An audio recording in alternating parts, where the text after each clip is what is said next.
Good morning, everyone. Today, we leave behind the question, what kind of statement is this? And move to a more important question, how do we determine whether a compound statement is true or false? This chapter is a foundation of symbolic logic. Many students think truth tables are about memorizing boxes with T's and F's. They are not. Truth tables are a method. Think of them as the equivalent of solving an algebra problem. When your mathematics teacher asks, "What is X?" you cannot simply guess. You follow a procedure. Logic works the same way. You never guess whether a compound statement is true. You evaluate it. That evaluation is called truth table analysis. By the end of the chapter, I expect every one of you to perform truth table analysis without looking at your notes. Notice that I did not say, I expect you to memorize. I said, I expect you to perform. Logic is like swimming. No one learns swimming by watching YouTube. No one learns guitar by watching performances. No one learns truth tables by reading slides. You learn by constructing hundreds of them. That is why today's class is extremely practical. For almost every slide, you will write, you will compute, you will check, you will make mistakes, and that is perfectly fine. Everything we do today rests on one very simple idea. What determines the truth of a complicated statement? That is exactly what a truth function answers.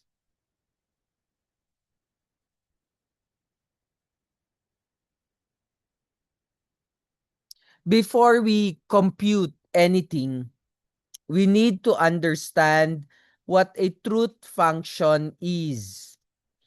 Listen carefully. Suppose I tell you it is raining. Call that statement P. Suppose I also tell you I brought an umbrella. Call that statement Q. Now combine them. It is raining and I brought an umbrella. Notice something. The truth of this larger statement depends entirely on two smaller statements. If I know whether P is true and I know whether Q is true, then I automatically know whether P and Q is true. That is what a truth function means. The whole depends completely on the parts. Nothing mysterious happens. The connectives simply follow rules. Imagine a recipe. A cake depends on its ingredients. Bad flour, bad cake. Burnt sugar, burnt cake. Likewise, compound statements depend on their components. Truth goes in, truth comes out. Logic is almost like a machine. Input, apply rule, output. So take out your notebooks. Write these. The Philippines is in Asia. P, Manila is the capital of Japan. Q, without computing anything, tell me which statement is true and which statement is false. Of course, you'd say P, the Philippines is in Asia, is true, whereas Q, Manila is the capital of Japan, is false. Now ask, could we already determine P and Q? Most of you will say no. Well, the truth is not yet, because we first need to know the rule for conjunction. That is exactly why we study connectives one at a time. Truth tables never ask, do you agree? Truth tables ask, what do the rules say? Logic is objective. Opinions has no role here. The simplest connective is not and. The simplest connective changes only one statement: negation.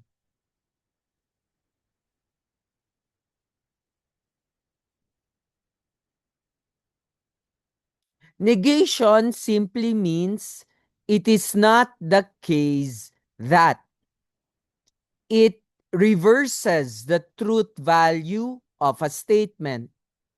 Nothing more, nothing less. If P is true, not P is false. If P is false, not P is true. Students often overcomplicate negation. Don't. Negation simply means flipping the truth value. For example, P, the earth revolves around the sun. That if that is true, not P would be the earth does not revolve around the sun. Another, if we say cats are reptiles, which is false, not negation is cats are not reptiles, which is true. Notice something. The negation is not merely adding the word not. The negation reverses the truth value. That is the important point. Many students think not P means the opposite idea. Not necessarily. For example, if P is Maria is tall, its logical negation is Maria is not tall, not Maria is short, because someone may be of average height. Logic negates. It does not invent opposites. Let's do some exercises. Write T or F. Number 1. The Pope lives in Rome. T or F. Number 2. The moon is made of cheese. T or F. Number 3. 5 is an even number. Now, beside each of these statements, write the negation. Then, write the truth value. Compare your answers to your classmates and do your best to explain. So, we can see that if P is false, what is not P? immediately, no calculators, no notes. This develops automaticity.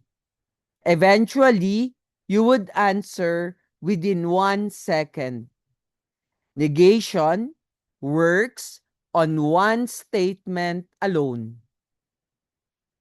Now we combine two statements, and because of that, we will arrive at conjunctions. Conjunctions. So let's look at what we mean by conjunctions.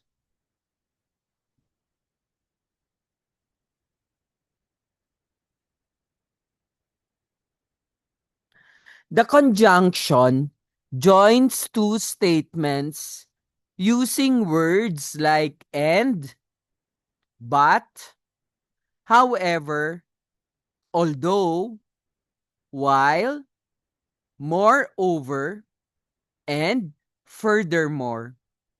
These all function logically as conjunctions. Now, here is the rule.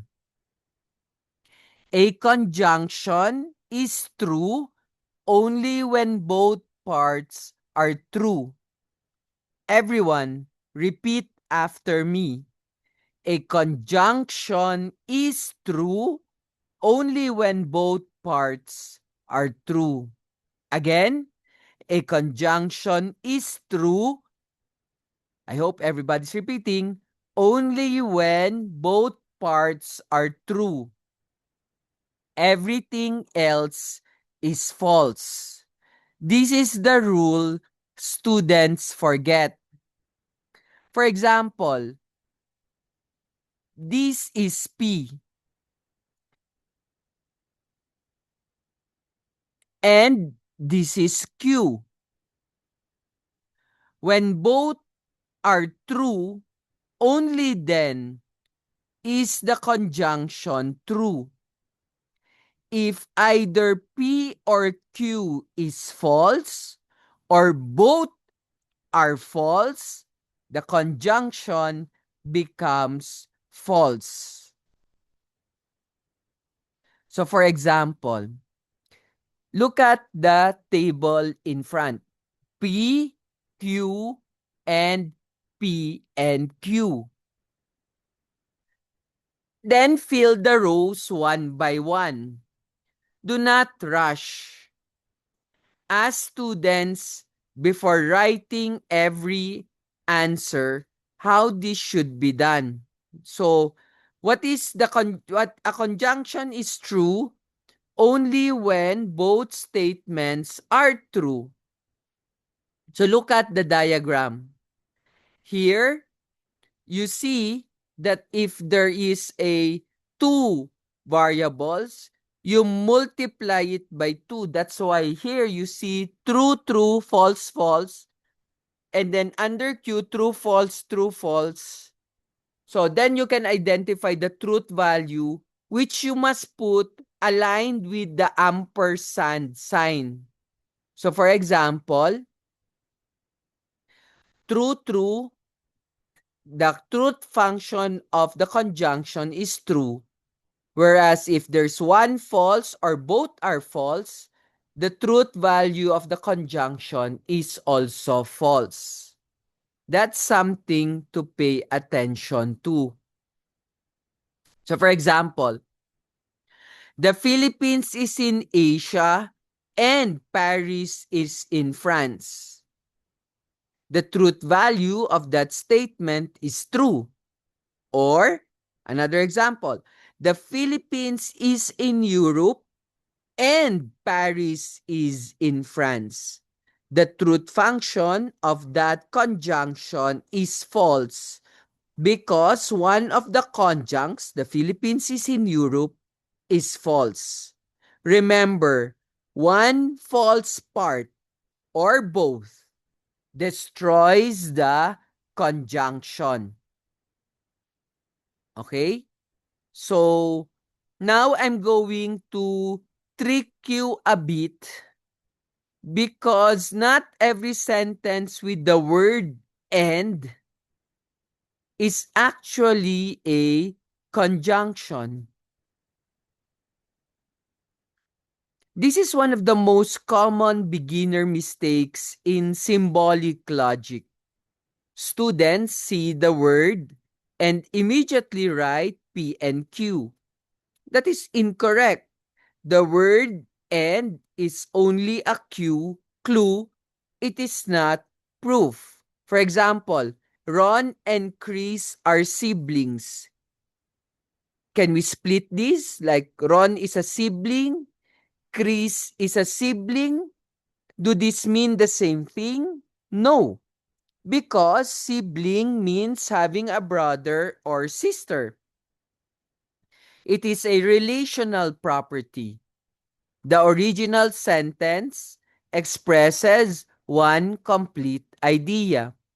Therefore, the sentence receives one symbol only, perhaps S, and not R and C. Another example, Juan and Pedro carried the table. Can these become Juan carried the table and Pedro carried the table?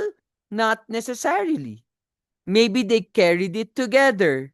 The original statement may express one unified action.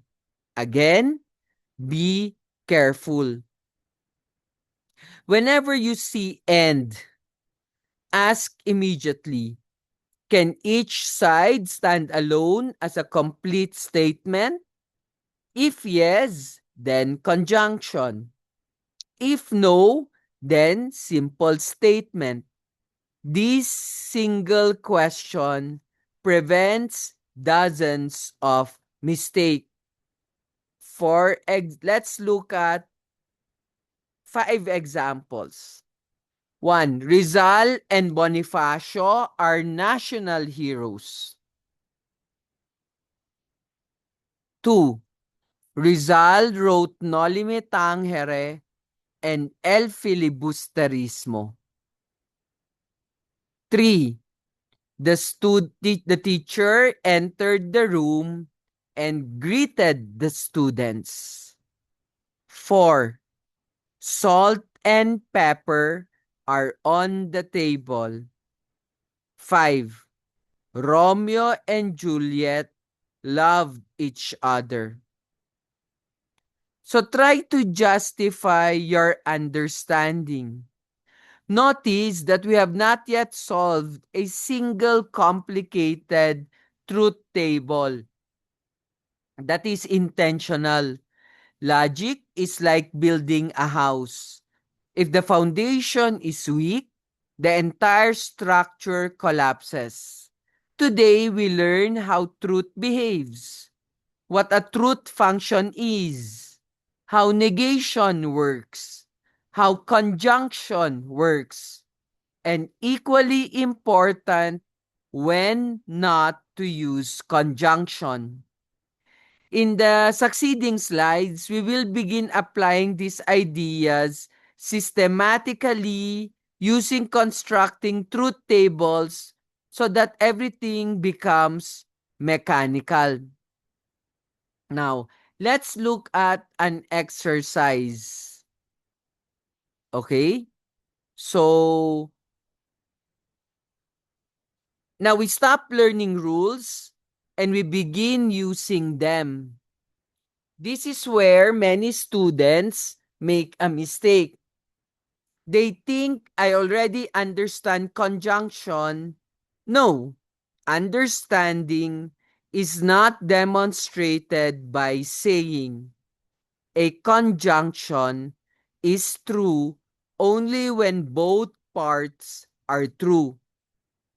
Understanding is demonstrated when you can immediately recognize conjunctions in ordinary language, symbolize them correctly, and determine whether the resulting compound statement is true or false. So, first, you have to take note, read before symbolizing. So write the first statement. Frogs are reptiles and dogs are mammals.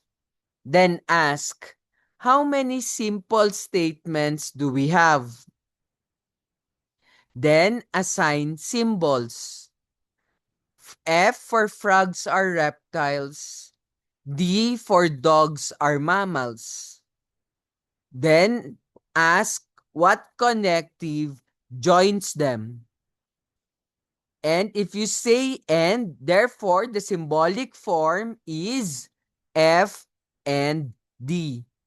Only after symbolizing do we evaluate. Now ask, is the first statement true?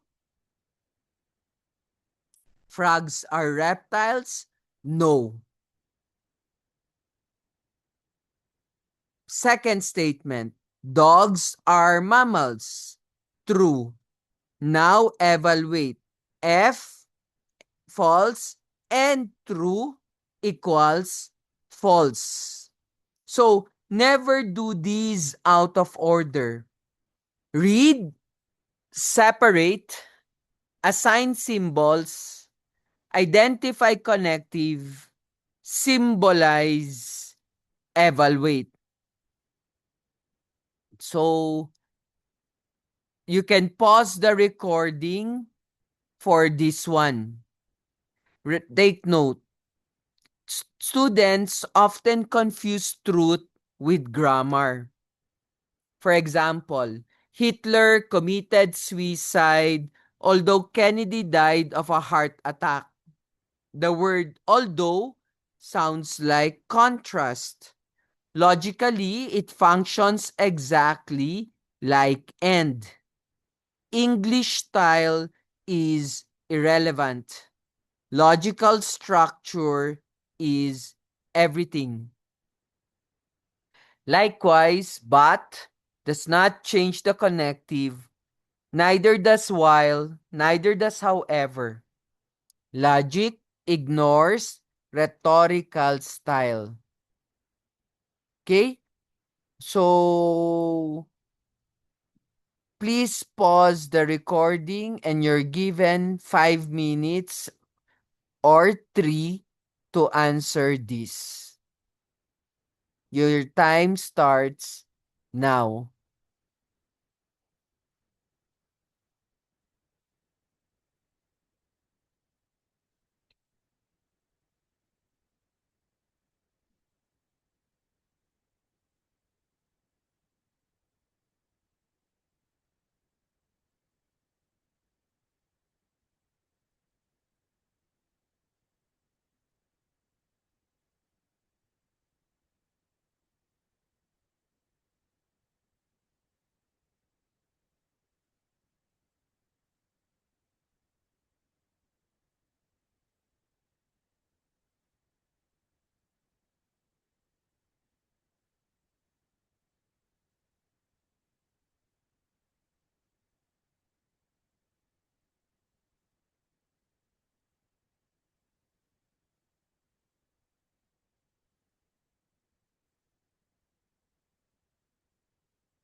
Presuming you're done, we move to the next page. Again, you're given 3 minutes to answer this one, or you can pause the recording.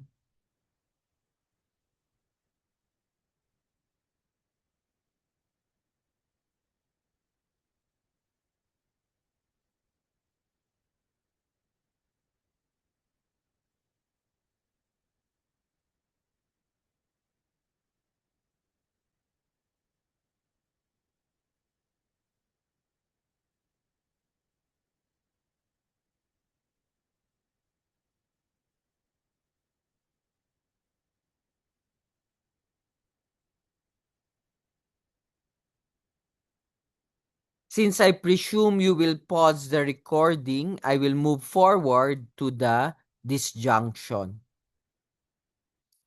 Suppose I tell you, I will eat rice or noodles. Immediately, half of you imagine other one or the other, but not both. That is how people usually speak. Logic asks, what kind of or do you mean? There are actually two possibilities. Today, we begin with a general idea of disjunction. Disjunction simply joins two statements using or. The question is, what counts as making it true? Of course, we answer that in the next slides.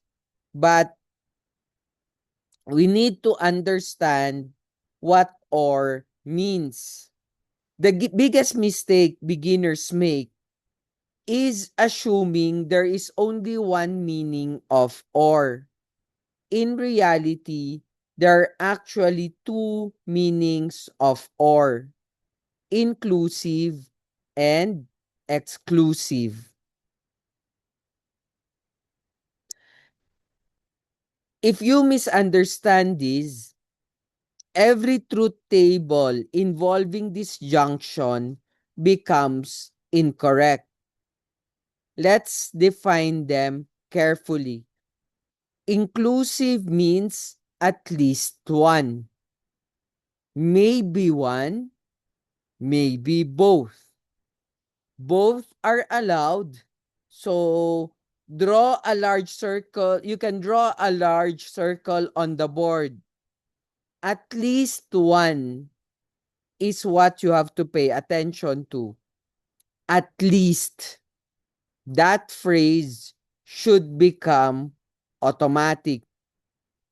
Exclusive or means exactly one, not both. One excludes the other. Exactly one. The point is to emphasize exactly. Students often confuse at least with exactly. There's a very huge difference between those two. So, can a person have a mother or a father? The answer is both, inclusive. Can today be a Monday or Tuesday? Not both, exclusive. Can someone study philosophy or theology? Maybe both, inclusive. Can you receive 75% or 76% on one examination? Only one, exclusive.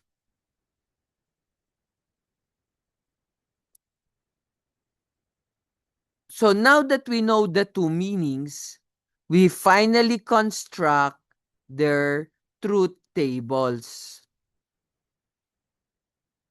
For now, we will use X for exclusive. Look at inclusive. It can be both true or at least one of them is true, but it cannot be both false. Inexclusive, when they are both true or both false, it's false. For purposes of clarity, in class, most of our disjunctions will operate on the inclusive understanding. That's where you see the slash mark. Okay? Now, again, please pause this recording as you reflect on these exercises.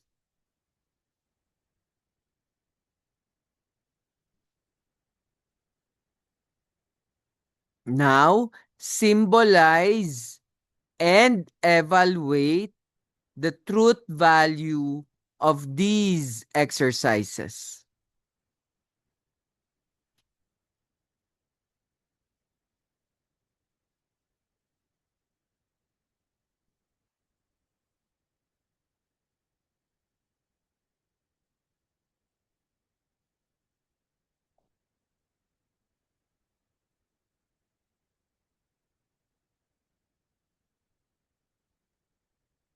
Let's move forward to conjunctions.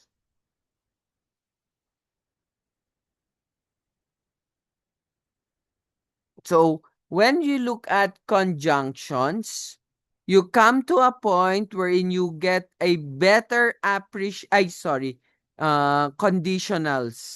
Conjunctions. Conditionals.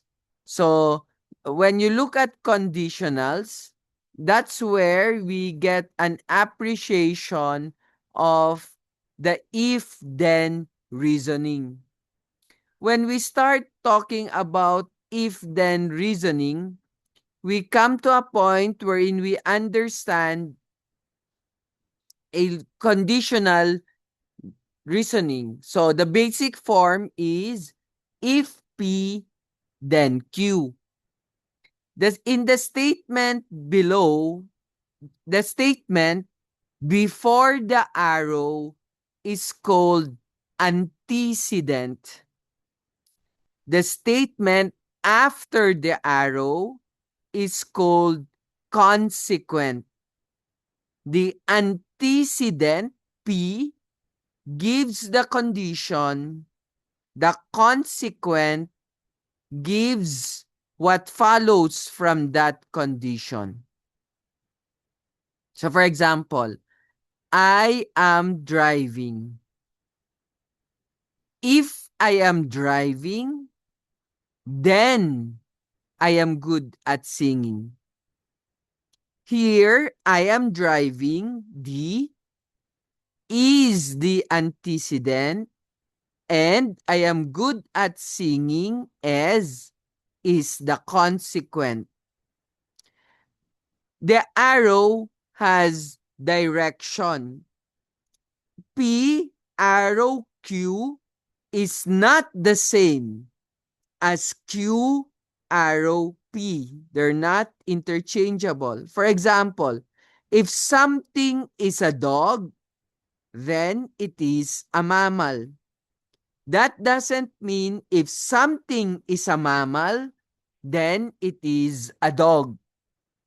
Direction matters. A conditional does not merely connect two statements. It assigns different roles to them. But take note, the antecedent is not always the first clause in ordinary English. Yes, we can say, if it rains, then the field becomes wet. If Maria studies, then Maria passes. If the alarm rings, then the guard responds. Or if a number is visible by 4, then it is even. But in English, it's not always the case. I will attend the meeting if the rector permits me. The condition is the rector permits me. The word if introduces the antecedent. This becomes important when students symbolize sentences with unusual word order. We know the form of a conditional. The question is, under what condition is an if-then statement false?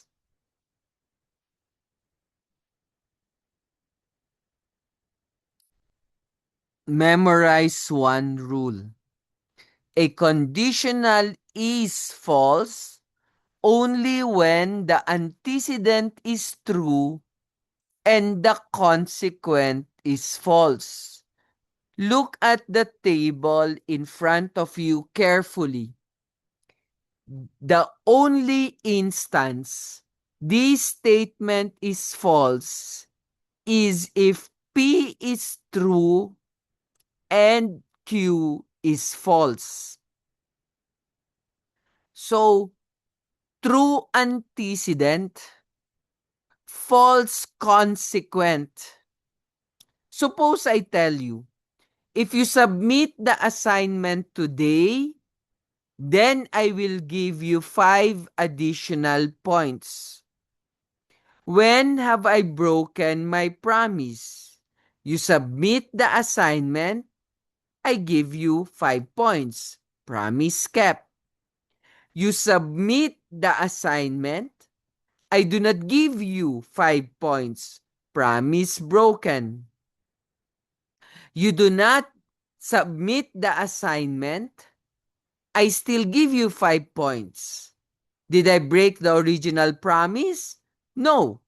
The promise only said what would happen if you submitted. You do not submit the assignment, I do not give you 5 points. Did I break the promise? No. The required condition did not happen. The conditional fails only when the condition is fulfilled, but the promised consequence does not follow. Why false antecedents produce true conditionals? Truth tables evaluate whether the conditional relationship has been violated. So when the antecedent is false, the conditional has not been violated. This is called material implication. It may sound unusual in ordinary conversation, but it follows a precise formal rule.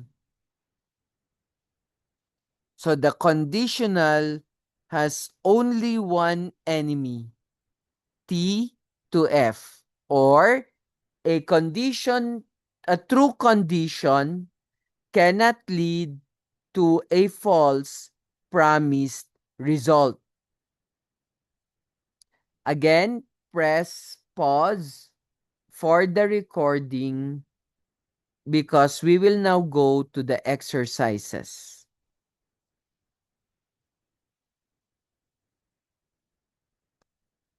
Identify when the statement is true or false.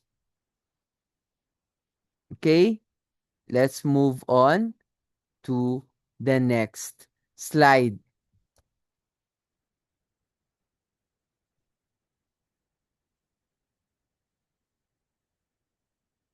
Biconditional. If you notice, bulol-bulol pa ako kasi nga I just had dental surgery and I have technically 6 stitches on my gums, on my gums, because they have to cut it open. And that's the reason why I have mouth sores in that area of the operation, and it just hurts also. The biconditional. We have already studied the conditional, and this moves in one direction if P, then Q. The conditional is different. It moves in both directions. Its basic form is P if and only if Q. The phrase if and only if I will shorten to IFF. The conditional expresses a two-way relationship. It means that each statement is conditional upon the other. So we use a two-way arrow for that.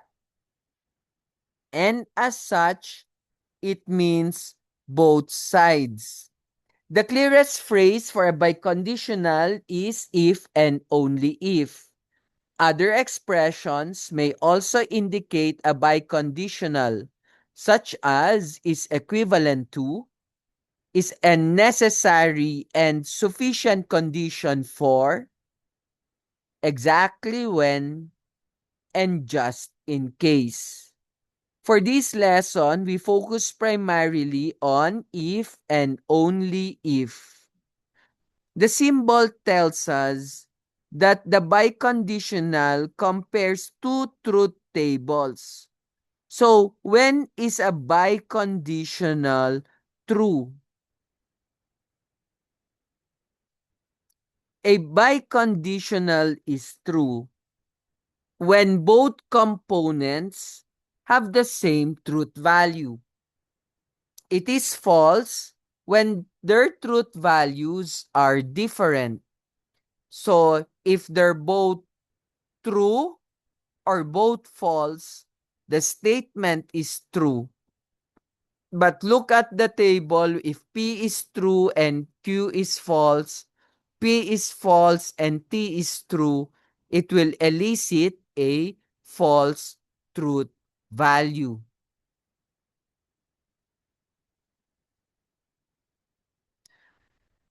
Now, the slide emphasizes that logical equivalence means the statements share the same truth value, not necessarily the same meaning.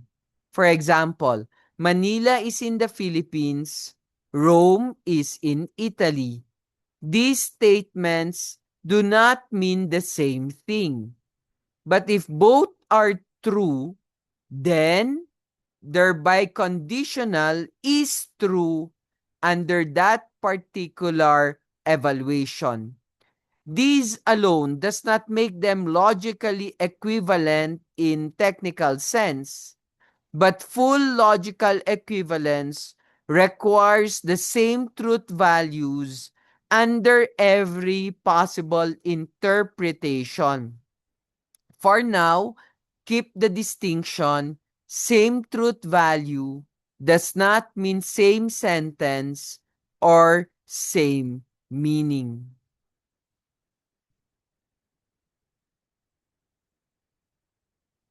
Let's look at slide 18 for the exercises. Pause this recording so you can work on it.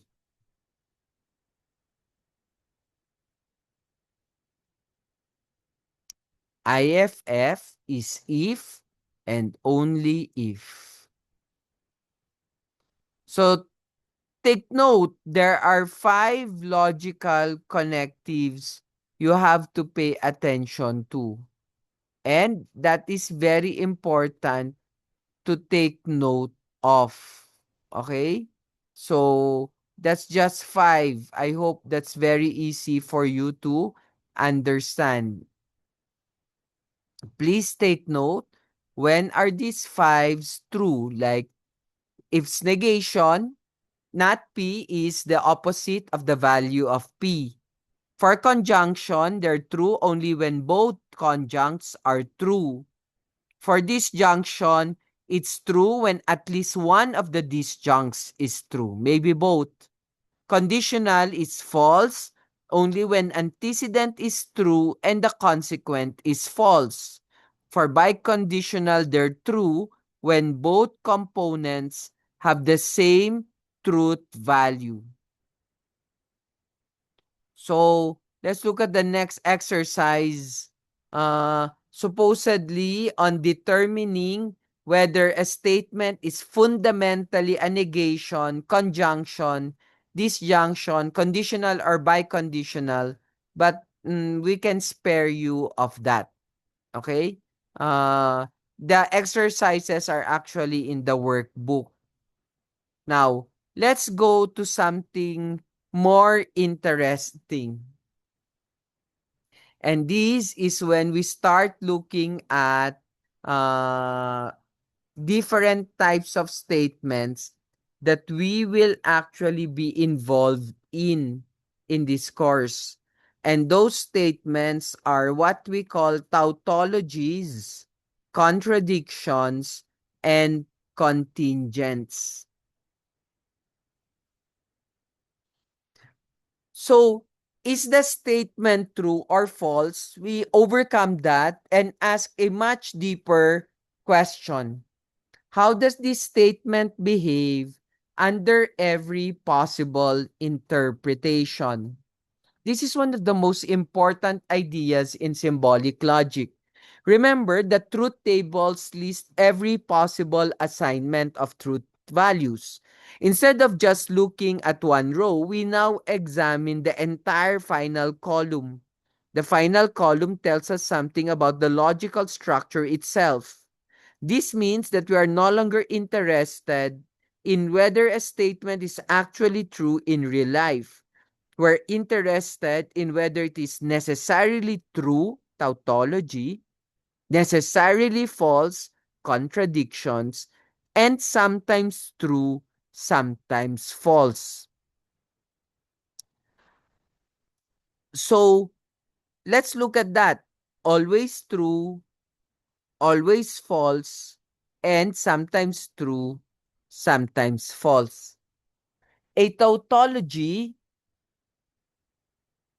is always true. That's basically what tautology means. It's a compound statement that is true under every possible interpretation. It does not depend on the actual truth of its components, but on its logical form. A tautology is always true. Again, always. That word is essential. So, for example, it is not the case that today is Monday and today is not Monday. Again, no? Today is Monday and today is not Monday. That's T and not T. But because T and false, sorry. T and then if M is T, but not M is F. That's why T and F. And then if that's T and F, it will always produce an F conjunct.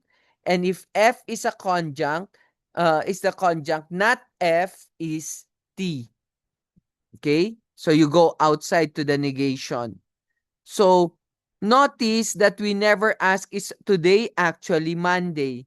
That question is irrelevant. Truth tables do not depend on today's calendar. They examine every possible assignment. That is why tautologies are purely logical truths. Suppose I say either it is raining or it is not raining. No matter what the weather is, the statement is always true. That is the idea behind tautology. Next statement. Contradictions are statements that's always false. A contradiction is a compound statement that is false under every possible interpretation. Always false. Again, always. So for example, today is Monday and today is not Monday. Can both statements be true simultaneously? Of course not. For that matter, it is always false. Suppose someone says, I am completely awake and completely asleep at exactly the same time. Under ordinary meaning, that cannot happen. Its logical structure resembles contradiction. Okay? Tautology, therefore, is always true. Contradiction is always false. Okay? But most statements in ordinary conversation are not always contradictions and are not always um, tautology. They are actually contingents. A contingent statement is neither always true nor always false. Its truth depends on the truth value assigned to its components. Sometimes true, sometimes false. It depends. Most ordinary statements are contingent. For example, Manila is the capital of the Philippines. As an atomic statement, it's simply true. But as a compound statement, Manila is the capital of the Philippines and Baguio is the capital of Benguet. Depends on two component statements. Some combinations produce true, others produce false. That variability makes the structure contingent. Okay? So, let us look at some statements. Go to your handbook. There are examples there. Now, the goal of the course is to be able to identify logical statements.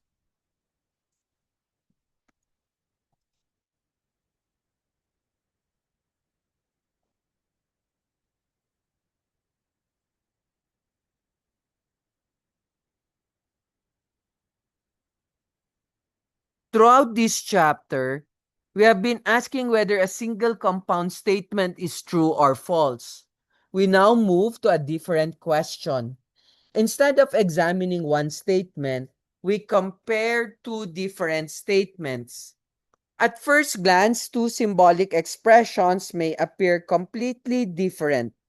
They may use different connectives, different arrangements, different symbols.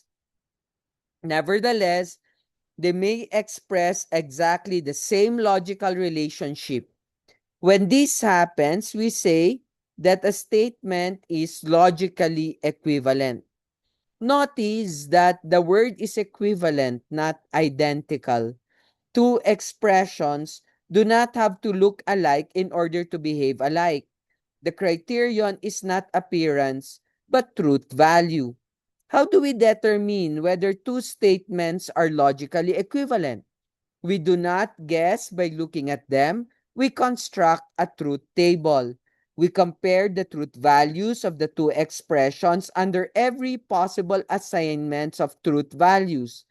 If they produce exactly the same truth value in every row, then they are logically equivalent. So, this is a useful test. We may place a biconditional between the two statements, and if that biconditional turns out to be a tautology that is true in every possible row, then the two original statements are logically equivalent. This idea is extremely important as we deepen our understanding. Look at this one. The statement A and B is logically equivalent to not A or not B. Look at the column. If the statement is true at all costs, this is the mark that it is equivalent. Look at the biconditional sign. And that's when both items are true at the same time.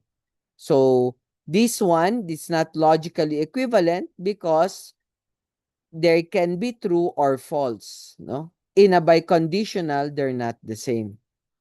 So, test, uh, test for logical equivalence. So, how do we do this one? So, So I will stop share a bit and I will try to bring out the logic textbook precisely because that's what I want you to work on um because I'm not around. Well, so for this exercise, just take note. I want you to work on this one, 1 to 15, page 3. Try to symbolize and determine the truth value based on the statement. I'll also ask you to work on this one to classify whether it's a disjunction or exclusion, and then symbolize and determine the truth value of 1 to 6. And also this one below, no? And then the same is true for the conditional exercise. You have 10. And then the biconditional exercises, again, this one. But look at this one also. Please determine if the statement is basically a negation, conjunction. This is this exercises I told you to check also. And then determine the truth value of these statements. So you have to put A, B. So normally you have 2 items only, not 3. No, but still determine the truth value. Um, and then you have the example on tautology, contradictions, and contingents. So use the truth table to identify whether the statement is a tautology, contradiction, or contingent. Um, and then for logically equivalent statements, ganito rin siya ginagawa as it is stated. You also have an exercise here. So today, but it doesn't end here. When you look at the very end of the logic manual, in the exercises section there at the back, you will see more exercises. And this is your and this is your exam. This is your assignment to be submitted to me in a yellow pad paper, no? Yellow pad paper. And in a yellow pad paper, I like you to produce the truth value of these statements, statement 1 to 10. So, use one pad paper for every item because there is actually one that will have 4 actually. So so compose the truth value of all of these. This is your assignment. Also, madali na lang yung iba. Exercise lang 'to.